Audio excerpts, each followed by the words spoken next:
Welcome to World Traveler Cooking, where we cover interesting foods from around the world. Today we're going to make Marseille style shrimp. I'll have the French name for the dish in the description, along with, if you're watching this on YouTube or Patreon, the full recipe, and references, etc. So, of course, check that out. This is a French classic, and I'm going from French recipes from sites that seem to have good regional recipes. Sorry about the noise in the background. Unfortunately, right when I need to start cooking, the laundry seems to be acting up. Our ingredients here are pretty simple. I have 1 kilogram of fully cooked shrimp. Most recipes I've seen suggest using whole cooked shrimp and then basically peeling them, removing the heads. While we're waiting for some other things to cook, I just decided to use these for now because they're much easier to work with.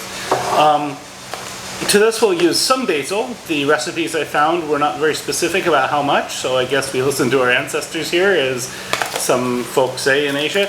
We'll use 1 onion, 1 clove of garlic. Again, this wasn't something that anybody was specific about.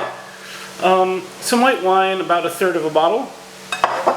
A bit of this French liqueur called pastis. It's just going to be a splash or so, and of course olive oil for frying. So before I get started, I will be chopping my onions relatively finely, and I'll be chopping my garlic and setting that aside. And then we'll be ready to go. So let's get started.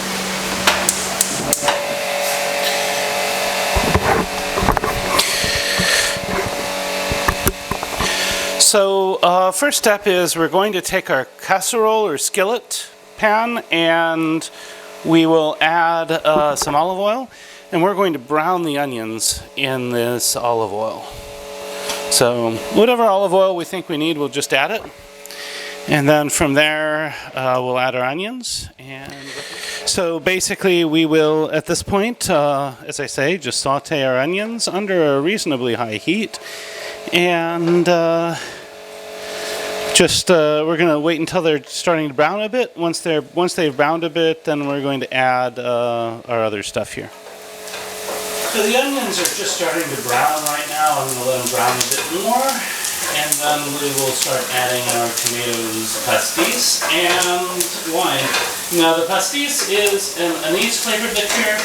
It's kind of similar to, for example, the sambuca, but it is a lot less sweet. So you could probably use other anise flavored liqueurs if you need to, but pastis is correct.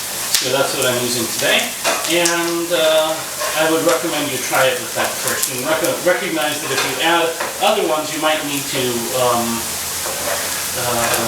cut down the amount a little bit, or so forth, in order to avoid it being too sweet. So these are now looking nicely browned, so I'm going to add my tomato to start with. I'm going to add most of my wine, so again, shooting for 1/3 of a bottle here. And add a little bit of pastis. So just a splash of pastis. Just a splash. Yeah, it's good. Don't want to add too much sugar, but we do want the anise flavor. And stir all this together. And then we're going to set the timer for 10 minutes and just let this all kind of simmer. The heat at this point should be low, and I'll be back in about 10 minutes. Okay, so in the last 10 minutes I did add a teaspoon of salt. Now it's time to add our shrimp. And the recipe says add, and then we can let it cook for 5 to 10 minutes afterwards. In addition to the shrimp, we'll add our basil, about a handful, and our finely chopped clove of garlic.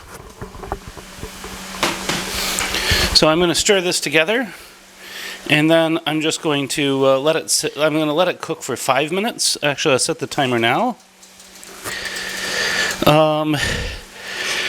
The thing with the shrimp is the longer you cook them, the more liquid will come out of them. So they will become smaller, more dense, more chewy, and your sauce will become runnier.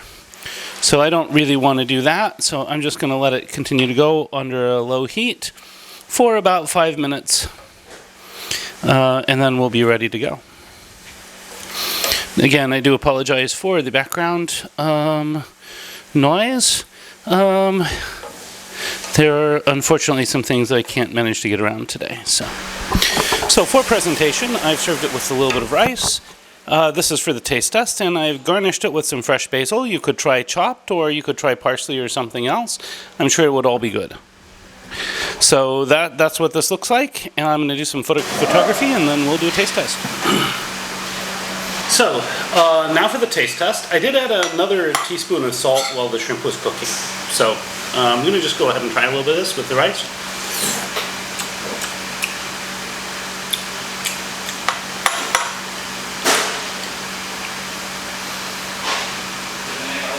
So, the flavors that come through here are actually very nice and well balanced. This is not the strongest flavored dish I've ever had, but it's very pleasant. And the herbs and so forth just give it a very nice flavor. So, if you like this content and you'd like to see more of it, please like, share, and subscribe. If you have anything to say about this video, I'd love to hear from you in the comments. If you're watching on YouTube or Patreon, recipe is in the description. Bon appetit, and see you next week.